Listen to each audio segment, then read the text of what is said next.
அஸ்ஸலாமு அலைக்கும் friends, welcome to Voice of குரான்.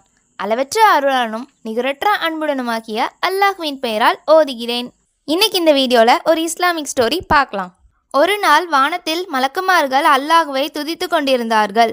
அப்போது அல்லாஹ் சொன்னான், நான் பூமியில் என் பிரதிநிதியை ஆதாமை நிச்சயமாக ஏற்படுத்த போகிறேன் என கூறினான். அந்த வார்த்தை கேட்டதும் மலக்குமார்கள் ஆச்சரியப்பட்டார்கள். யா அல்லாஹ், பூமியில் குழப்பம் செய்வதும் இரத்தம் சிந்துவதும் செய்யும் ஒருவரை நீ பிரதிநிதியாக வைக்கிறாயா?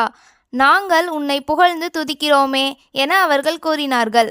அவர்கள் கேள்வியில் அகம்பாவம் இல்லை, அது பயம். இந்த உயிர்கள் தங்களை தாங்களே அழித்து கொள்ளப் போகின்றார்களே என்ற கவலை.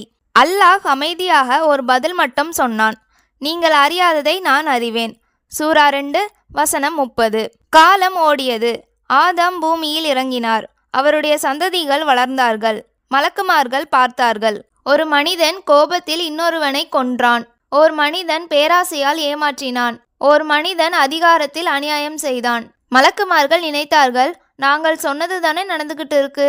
ஆனால் அதே பூமியில் ஓர் இரவு ஒரு மனிதன் தனியாக அழுது கொண்டே சஜ்தா செய்தான். யா அல்லாஹ், நான் தவறு செஞ்சிட்டேன்னு கண்ணீரோட மன்னிப்பு கேட்டான். ஒரு பெண் யாரும் பார்க்காத இடத்தில் பசித்த ஒருவருக்கு உணவு கொடுத்தாள்.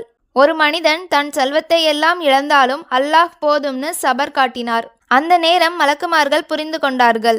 அவர்கள் பார்த்தது மனிதனின் இருள், ஆனால் அல்லாஹ் பார்த்தது இருளிலும் ஒளியை தேடும் இதயம். அல்லாஹ் சொன்ன அந்த வார்த்தை அப்போது முழுமையான அர்த்தமாயிற்று. நீங்கள் அறியாததை நான் அறிவேன்.